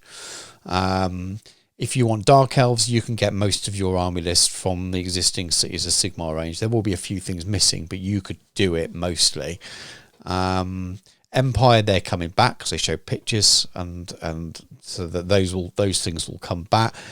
I've got a feeling that you might end up with just the odd one or two factions, and then are they going to say, well, we could just say you have to buy alternative miniatures? Ogres in there still? Their destruction? Yeah, I can't remember. Ogres are there. There's not much. It was only Tomb Kings and Bretonnians that nothing moved forward into Age of Sigmar. Some stuff got slimmed down and went into the Cities of Sigmar. All the things that weren't part of Cities of Sigmar are essentially in Age of Sigmar, I believe. There might be the odd unit. People can tell us in the comments. But I just think it will be weird if they say, right, you're in an index-style army list. You're not part of the faction. You're not part of the main focus. So we're not bringing your units back. Whereas most of that index army book, people will be able to do the full army list, buying new models. I think they'll bring them back just because otherwise they're going to be sending people to go and buy their miniatures elsewhere, and they don't like to do that. So if they've said that every army list is coming back, I think for a time being at least, that might not survive 2 years when they bring out an updated version or something. I could see that happened with Age of Sigmar a bit, didn't it? Everything worked to start with. You didn't need to rebase, and then, really should rebase now. We're going to stop giving you square bases and that kind of stuff. So you slowly get forced into doing it. I think they'll bring back the plastic kits, or a way of doing most units in those books. So if you want to do high elves, I think you'll be fine. But miniatures like, I'm pointing at it because it's on my iPad screen down here to look at it. Miniatures like that would make me want to do that faction. I really like the Slaves to Darkness set as well. That would be a nice start of a nice Chaos size. Yeah, they're going to do a new, is it Battle Force they call it, or something, battalion, whatever it is. Their version of the box set that's got that chap in it, and it's the Maggot Kin one, I think they call it, and it's got like the Blight Lords or something. I don't know Age of Sigmar. Fun to paint. But maybe it'll be quite tempting. Because they're bound to do. They're going to do Chaos. They're going to do Chaos. They'll do Chaos, and they might even go back to Undivided. Who knows? Brilliant. We've gone back to Old World again, and it's my fault because I'm a bit obsessed. So that's the news we were interested in, and we've talked about it ages. But I suppose that's the point of a podcast. We just talk about what we're interested in, and we've definitely gone over our hour now, but we're going to keep going. This is a Hobby Hour Plus today. We're going to talk a little bit about what we look for in a sort of a miniatures event, really. I did Salute the previous one. I didn't do the Salute this year. Couldn't make it. I know you've looked at Salute and were tempted by it. And then there's been a lot of feedback from Salute. I've listened to podcasts. I've been listening to watching videos on YouTube about Salute and about Fest. Yeah. So while talking about the things we'd look for, we'd also want to talk about some of the feedback from Fest. And as I said, this isn't a review because we've not been there. But there were a couple of things that made us sad and made us think, given the opportunity next year, maybe we wouldn't buy tickets for Fest, which is a shame because I was a bit gutted about on going this year. I want to take Jacob. And then I found out a couple of things about it and I thought, I would have been really disappointed. So how should we start it, Dan? Do you want to talk about the kind of things you look for in a miniatures event first, and then we can kind of compare them with what are at those two big events? I suppose it almost ties into its reverse and something that's a bit disappointed about Fest. So that it's not. I'm trying not to lead that point, but the biggest thing for me about going to any kind of showcase event, and that's what I would consider Fest to be, or Salute or anything like that. It's an opportunity for the community to engage with the people who create the worlds and the hobbies and the games that we enjoy. Basically, studio staff, and that's the biggest, and it's the overriding comment that comes back for everything for Fest. They're not present, and it's a bad move. Personally, keeping this PG-13, I think it's stupid. Yeah. And there's a much stronger word I'd like to use for it.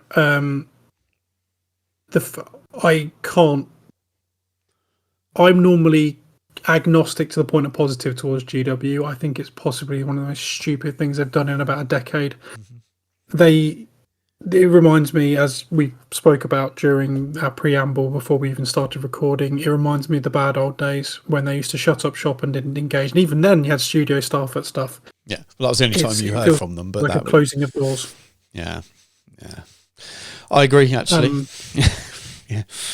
But switching to the positive, the good thing about going to events and where I've previously been to Games Day and Fest early doors, or even other events, you get to meet people who are responsible for the world. You can see their passion, you can see their enthusiasm, you can understand some of their thought process. They can within a limited fashion, talk about stuff they're excited about, things they're working on, things they're excited about potentially working on, take your feedback. They can ask you. I'm sure I'd imagine it's incredibly valuable for them as well. I mean, I work in an industry that works on, for anyone who's boring and probably knows this from their own industry, NPS, Net Promoter Score. Feedback is a gift. Understanding how your customers feel about what you do is so massively important to improve it for the future. How can they do that unless they speak to the customers? If it goes through the filter of media, it's essentially worthless because you sanitize it. You don't want to. I'm afraid that merchandising and media haven't done a particularly good job in the last couple of years. There's some really wonderful people working within them, but their overriding mission statement appears to have become somewhat skewed in the last couple of years. Maybe. Yeah. And I think it's isolated GW from its consumers, and its consumers from the part of GW that actually really makes people excited. No one cares, and I know some of the bean counters who work at GW, and I love them. If they're watching this, they're brilliant people. They're not what makes the customers excited. Admittedly, it might annoy there is a bit of an argument in some cases about forecasting and things like that, but getting away from that, the thing that makes people excited and happy and engaged with the hobby is the creatives, the people who are the engine of the hobby. You create these wonderful worlds we choose to engage in. If you can't see them, if they're shut behind let's not get into OnlyHands or any of that kind of stuff. Well, if they're literally, you can't. I think it's slightly linked, isn't it? Well, it's not the same issue, but it's a symptom, I think, of what's going on at the moment. Is maybe trying to protect themselves from leaks. That's the only thing I can think of. On one hand, and maybe the theories of why certain painting presenters leave is because they don't want them to go on and be successful. They're worried they're going to leave people. We had a discussion about this before, and I don't manage anyone now apart from myself and the kids, but it's a different thing. But we've both managed people in the past. I used to manage big teams in the past, hundreds of people, and they would be really, really talented people that may leave, and I didn't want them to leave because it made my job harder if they leave because I've got to replace them. But ultimately, I'll get a lot more from them in the time I had them if I encouraged them to grow and be as popular, do as well as possible. And we're not saying this is the truth, but if you're worried that you're going to create too many Duncans to go out on their own and make lots of money by having faces on TV, on Warhammer TV, or on presenting videos, you're worried that you're going to lose them to that you should be proud that they're going on and doing that. They continue advertising for you and being a face by proxy because they're still painting your miniatures and things.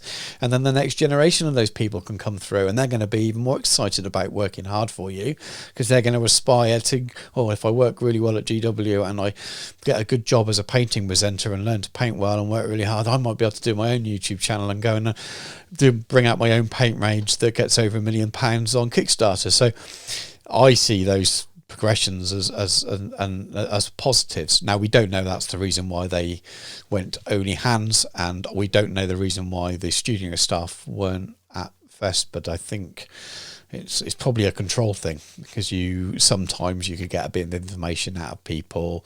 I don't think there's any more, it doesn't feel like there's any less or more leaks now than there was around those days.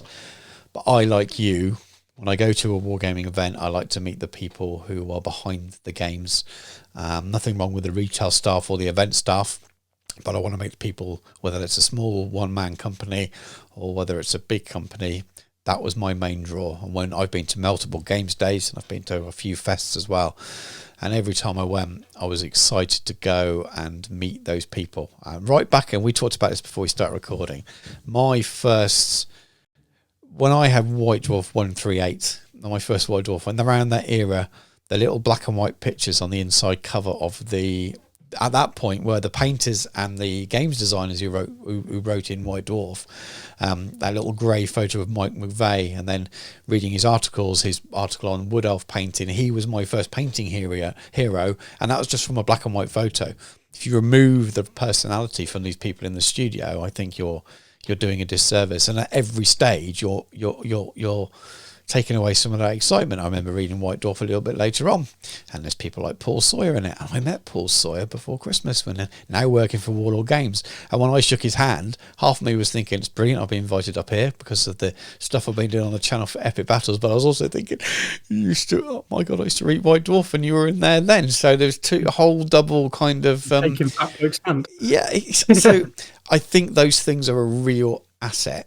And I would be concerned that removing them, they're not big celebrities. We're such a small niche hobby we're in, but removing them from there, I think that the danger is you lose that kind of connection with people, and that connection inspires people in their hobby, because you just the whole person, everything's about personality. That's the whole reason social media exists. So remove them, it's a shame. But aside from that, it was something to do, not just the personality side, walking around the Forge World bit, seeing miniatures close up, seeing maps, seeing early artwork, talking to designers and artists. I remember one of the artists showing me how they worked on their pad and just the process of it, seeing small painting demonstrations and smaller side seminars. You have so much to do in a day that you'd never get to do it all. And it sounds like now, unless you go and play the events at Fest, so if you're going to play an official event, then you might struggle to find enough stuff to do over 3 days. One day maybe, because it sounds like there was lots of queuing. That's a side thing. Then you might need to find a way of managing that. But there's always been queuing at Games Days and Fest, especially for shops and things. But there was stuff to do. And it feels like I looked at the list of stuff that there was at Fest now. So I never go to shop, to be honest with you. I want to see Golden Demon. Sounds like that was hard to see. It always is. Sounds like there was a cool scavenger hunt thing. It looked fun, but I probably wouldn't take part in it unless I was with my boys or something to keep them interested. There was computer games to play. I never do those things when they were at Games Day. It wasn't for me. So I look at the list of stuff at Fest. I would have probably wandered around and after 2 hours gone, oh God, there's no studio staff. Well, that's the bit I'm interested in. I want to see the displays. I want to see the studio staff. I'd have looked at a few things and gone, oh, that's it. I don't know what to do. But maybe it's not for me anymore. But Pete Reeves, no one here knows Pete Reeves, but someone that we know through Heresy, and I chat to him a bit. He did a really good post. He took his kids, and he said his kids loved it, and he took electronic devices when they were queuing, and he said they loved the day out, and he said they had loads of fun. But he realised that maybe it wasn't for him. And maybe that's it now. Maybe I've just got a bit older. And Fest now does interest people in their early 20s, late teens, early 20s, maybe under 30s. Maybe they got a lot more from it than I would. And it's just that I've got older on. And the kind of Games Day or things that were available in the past just isn't there anymore. And we'll talk about Salute in a moment, but maybe there are events like that do the things that I want them to do that exist out there, but just wouldn't get my GW element of my hobby, which is only a fraction of it. But I don't know. Well, looking at it now, unless I knew the studio staff were going to be there, I don't think I'd be buying tickets for next year. No, I wouldn't bother. It's a real shame. And yeah, I mean, obviously, I know a few people. My mate Jay ran the Heresy tournament that was run there. He, as by all accounts, and he's received some amazing feedback, which is awesome. So if you're watching this, Jay, well done, mate. Real proud of you. But unless you're going to game, or you've paid extra money for the tickets for a lot of this stuff, you've got to pay for Golden Demon, you've got to pay for laser tag. Although I've not actually heard anything about laser tag, so I don't even know if it actually happened. It did. I've seen a few videos. There was a laser tag going on. Yeah. Oh, but without the studio staff, the thing is, most of the people, there are an awful lot of people who've enjoyed it. There's been, I've watched an awful lot of videos from both sides. I've even watched some people I normally avoid just so I can gain a measure. Maybe even someone we might have been alluding to in the last video. But I've watched I've tried to watch as broad a cross section of people as possible in light of the fact I didn't go, because that way I think you can kind of, you get a more rounded, even if some of the opinions are skewed or they're trying to, make it fit their narrative. Getting away from that, without the studio staff, And if you don't have an awful lot of friends who are going, a lot of people use it as an opportunity to meet up, which is totally valid. And I think that for a lot of people was really wonderful. The fact they got to hang around with people they've spoken to on Twitter, for instance, for a long time. It seems like the Twitter community in that regards possibly a little bit more tight knit and interacts with each other a lot more than Instagram or Facebook or any other way you look at. I mean, GW forums don't exist anymore, probably for good reason. That's wonderful. That's a really nice thing. The fact that so many people who'd only previously conversed online, much like the followers from your old podcast, Opium, Gino, half of us only know each other because we come to events together and we got and became a community and we made friends, and that was half the reason to go to your events, was just to see the people we liked. So that's great. That's kind of one of those ephemeral values that you can't put a price on. Problem is though, if you don't have that, which to be fair, it's not always the most sociable hobbies, let's be honest. Yeah. Where's the value? Where's the value? Yeah. It wasn't cheap, and it's not cheap to get to Manchester. Central Manchester is not cheap. If you're there for 3 days, that's an expensive time. Yeah. Even from someone who used to work in that industry with hotels and stuff, it's not a cheap place to be at all. And that's before we even look at. I mean, let's be honest, it's a large event. There's going to be queues. Yeah. But that seemed quite criminally mismanaged. Yeah, I think it sounded like the 8th edition demos wasn't enough of them. And again, 8th is probably when they got it right. Last 10th edition 40k demos sounds like there was 5 tables and 5. I think there was 20 for 8th. I think that was the last fest I went to, is when 8th was launched, and I didn't try it. I wasn't interested, but you definitely had to queue. But you didn't have to queue as long as they did. And there's nothing down to the event staff. There just wasn't enough of it. No. But going back to what you said about the social side, I quite like that.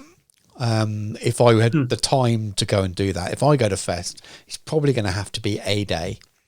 And I might even have to take Jacob with me, so he might enjoy himself, but I'd still want to be able to see stuff. So until they increase the displays of studio stuff and all staff, or at least some, I probably wouldn't go. And something else we used to enjoy would be going to the seminar. There'd be separate seminars for different game systems, and that's all covered now by the Q&A, which is after the announcement videos. And it did a pretty good job with the Q&As, I think, but you want people who are actually working on those projects to answer some of those questions, but they're not even entrusted to do that. And then maybe you could have those as separate rooms so people could book to do so I think seminars alongside meeting studio staff would be something that would interest me. I love the idea of budgeting and having a full weekend in Manchester, because you're right in the centre, going out in the evening, having drinks and meals. I love all of that. The social side is brilliant, but you're right. You need to have, in my mind, the ability to, if you're not doing social and you're going on your own. I've been to GameStar on my own before, and I was fine because there was enough stuff to do. I mean, Black Library, we've not even mentioned that. Most GW people that go there read Black Library books. There's no authors there. They used to get your books signed. It was just all of these things. But I'd want those as well. And then meet up with friends and go out for beers and meals in the evening. Brilliant. And then you could probably get 3 days out of it easily, because the last fest I went to, you were there as well. If I could have easily spread that over 2 days and stayed in the evening and things. I couldn't because I didn't have the time, but I'd have enjoyed it. Whereas right now, I still don't think, without the staff there and the seminars, I don't see how I could make the content that I would want to see last the 2 days. So it's a shame. No. The 2 best interactions, well, the 3, including Andy Chambers back in the day, but 2 of the best interactions I've ever had at Fest or their ilks was there was the Black Library Open Day, where there was a seminar with Neil Robertson, who does a lot of the images for the front of the Heresy books. He does a lot of the paintings for that. He does loads of did a seminar. So the historical community know him because he does a lot of stuff for that as well. I think he does a lot of the Wargames Illustrated covers and stuff. So he does so much. But anyway, sorry, back to you. But I think they previewed the Master of Mankind cover there. He showed that, but that, when he was explaining his process, was amazing. And a chat with Holly Goodwin, who does, or maybe I don't know what she does now, but she used to do all the transfers. She's doing the old world map now, I think. She's in charge of it now. because I think her and Suggs was doing it, and now she's left. It's passed over to Harley as well. So, and obviously people know she's Jez Goodwin's daughter. She is a very talented individual in her own right, and just had a really nice chat about transfers. And I know that sounds lame as anything.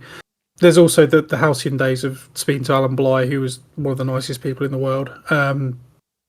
Anyone who knows who he is will know exactly why he was such a big person in the community. I mean, I knew him from staff when we used to go into the Forge World offices when we go to head office, and he treated everyone with the same warmth, and he was an exemplar of what GW was about.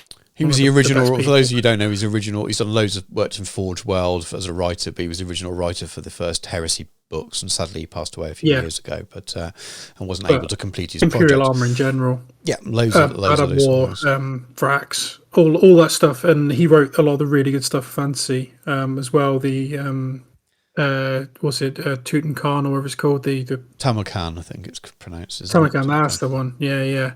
I didn't so much follow that. I was beyond fantasy by that point, but everything you did. I was offered gold. a copy about 2 years ago for like £60, and I should have picked it up because they go for hundreds and hundreds and hundreds and hundreds. And I just went, no, I don't really want it. Stupid man. But yeah, I could tell you so. I won't, because I feel we're boring people who don't do GW stuff. But I've the same thing. I could list loads of interactions with people that I enjoy their painting, their artwork, their writing, whether it be novels or in rule books. You just got to see them all. And sometimes even just seeing them, and it was cool. And yeah, I just can't imagine it. And when I heard a rumor about it, well, I don't think it was rumor. I think it was quite clear, but I hadn't been following. And when I asked you and confirmed, I said, am I right in thinking there's no studio staff there? You're like, no, there's not. I was like, what is there then? But anyway, I think we're going around in circles on that. So let's go to, let's talk a little bit about Salute, because I know you really want to do Salute next year, and you've not been before, have you? Yeah, I contemplated it, and then Jay and I were looking at going, and then things happened. I ended up getting tattooed that day rather than going down, but it looked really good. It's always looked good, and now I'm quite excited to go for next year after all of the stuff, because the painting phase guys were there, and obviously a whole bunch of people were there, but they made it sound really fun. Obviously it's hobby agnostic, so it's all sorts of people are there, small and large. I believe GW actually weren't there. No, they don't really. They'd never really gone. I think they used to have trade stall, but they've never gone down as sort of representing, which is a shame, because they go to Expo, don't they? The Games Expo in Birmingham. Yeah. It's a shame they don't go to Salute, but maybe they would think, well, what would we showcase there? And it's always before Fest, so they couldn't take. If it was after, you'd think they could take a demo table for 10th along, and it'd be relevant to them. But I can't see what they would kind of take and push there, really. But it sounds awesome. Looks really good fun. They've got lots of interesting small hobby communities and companies there, loads of really good sort of modelling materials, stuff like that. Yeah, it looks great fun. Again, people who produce the stuff that we're interested in are there to be spoken to and seem to more actively engage in it, which is great, because you feed off their excitement. It builds a buzz. It shows that they're passionate. It shows that they care. They can take your feedback. What's not to love? Yeah, I agree. I took Jacob, the first one after COVID, after the first one reopened. And that was the first one I've been to, so it's the only one I've been to, and I thought it was brilliant. And that was, listening to reviews of it, people have said, well, that was quite small and not as good as normally expected. And I think there were a lot fewer display games and exhibition games than what there normally is. And this year was back to kind of big numbers, and every review that I've seen of it have said it's like the best they've been to. So the Wargame Soldiers and Strategy podcast, they said it was really good. Who else have I've watched a few YouTube channels. And then, why can't I remember the name of the podcast? I listen to it all the time. I'm going to go check on my phone now, because I can see it here. The Hobby Support Group.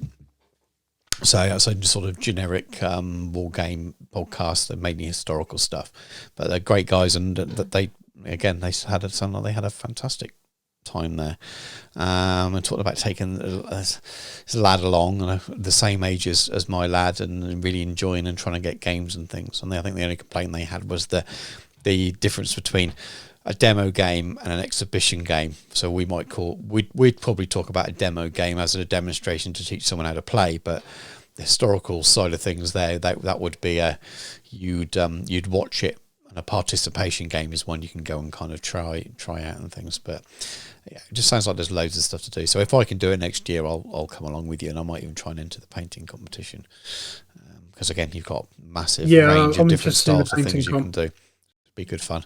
Obviously won't win anything because there's incredible painters to go along and do that, but it will be fun to do, and I can't see me spending the time I needed to enter. If I'm not going to Fest, I won't be entering Golden Demon again. It's been a while since I did, and that'll be the first and last time. Beyond me. Well, yeah, I was saying to someone the other day, I entered 2 models one year, and I got a pin, and I don't think that model would get a pin now. So the standard has gone up, so I'd have to think about it. But again, I don't paint like that anymore. I've just been painting armies for a few years. This is another subject anyway, and I don't want to go off on a tangent on a podcast that's Hobby Hour. It's already going to be a hobby 90 minutes plus. But it sounds like, and that's what I was alluding to, it sounds like Salute maybe is more suits the style of event that we'd like to go to. Maybe that's partly that GW have stopped doing stuff, but also we're getting older as well, and what people want to do is changing. Which is, unfortunately, we have to kind of admit that as well, because a lot of people sound like they had a good fun time there, just hanging out for a few days and almost it being a socialising thing. But it'll be. I've not heard too many people who have gone on their own who haven't heard their views on it, if that makes sense. I've not delved into the groups about it because they tend to be always just negative. So I've seen a lot of YouTubers talk about it who have tried to be really balanced, saying, "Look, I've got a social media pass here. I'm here, and I've met loads of other people. I've had a great time. But if I put myself into the perspective of a normal punter, would have I been bored?" And some of them have said they've loved it, and some of them have said what we've said, which is missing the studio stuff. So. Salute next year for me, I think, and Fest, yeah. If maybe Fest, if they listen to that feedback from people, not from us obviously because we wouldn't go, but from people and end up putting the studio back in, then that would really interest me again, especially if it was around the time of some more news for the old world, if it's not been released by then, or it has been out and I can go and talk to the people who've been working on it, because that would be cool. Across them. I think we've kind of covered it in a very big, long, rambly way as usual, which is the whole point of this Hobby Hour Plus podcast, so that we can have a good hobby catch up and drink some whiskey, sometimes tea, and talk about toy soldiers and go off on tangents if we want to, and people can paint along whatever it is they do while they listen to us. Sometimes the name won't fit the length of the podcast, but who cares? Have you got anything you want to add before we let these people go and watch or listen to something else, Dan? Well, once again, thank you for joining us, for indulging us, I think is a better way of putting it. Obviously, we've got some ideas for topics that we want to discuss, obviously, because they're things that are on our minds and things that we would like to talk about, and to a degree, some things that we haven't been able to talk about in the Out of the Frying Pan podcast. But if you've got anything you'd particularly like us talk about, anything that's on your mind too that you might want to reply to on another video as a comment, let us know. Absolutely. I've already been chatting to a couple of people about getting them on. I know Alex and Storm and Steel will happily come on and talk to us about all things lard. So Two Fat Lardies are a rules writing company, Dan, and they Sharp Practice is one of the rule sets they write. They don't produce miniatures; they just produce or publish rule sets. I see where you're going with this. So he'll be able to come on and talk about all the different rule sets and things they offer. Just thought it'd be a nice way of bridging the two communities, really, because I know we've got people from both camps, historical. So I like the idea of educating is probably the wrong word, but introducing different things from different sides. We never know that someone plays Middle Earth might go, "Well, that sounds really fun. I'm going to play that game of sharp practice, because it's such a cheap way of, it's a really cheap 20 or 30 plastic Napoleonic miniatures, and I can play sharp. I used to read sharp, I used to like sharp. That's an example. I know there are people that already like both, like Michael Haskell, if you're watching. Hi Michael. He plays a bit of historical games as well as Middle Earth. But I know there'll be people the other way who mainly do historical that might be dabbling again in a bit of GW stuff because of things like Epic or the old world coming back, that might well be drawn back a bit like I am. So we want to try and... We don't all have a stew. I think that historical gaming is, and a few people in historics might be spitting their tea out at this point, it's quite impenetrable. And I know that Warlord is the devil, but for a lot of people it's a really good in because they do what they do really well, like Hail Caesar and all that kind of stuff. It's accessible. They make it accessible, so, and a lot of people then move on to they do. Other things. It's some people don't. Very impenetrable. Otherwise, it's very hard to work out what people are playing, because you might get into a version of a historical game and you find out no one else bloody plays the thing. Yeah. So a lot of the time it's not even about the rule set. It's just about the scale of the miniatures, and then you just play whatever you're good. But yeah, you're right. There's not single hubs. There's a lot more disparate, and there's a lot more small companies, and it's a bit more of a minefield. So yeah, but hopefully whatever we can do to educate. We can bring people together just talking about toy soldiers, and hopefully people will still listen to us rambling, even if it might not be their favourite range or game at the time, because I know the next time round we may well come with something. I think next time the discussion might be not about a particular game or something. We'll make it about painting, or maybe that commission painting chat or something or other, something a bit more generic. We'll decide. But anyway, we're rambling. Thank you very much for watching. Please do comment below any of your thoughts. If you've been to Salute or Fest, let us know in the comments below what your thoughts were. But thanks for watching. Take care, and we'll catch you soon.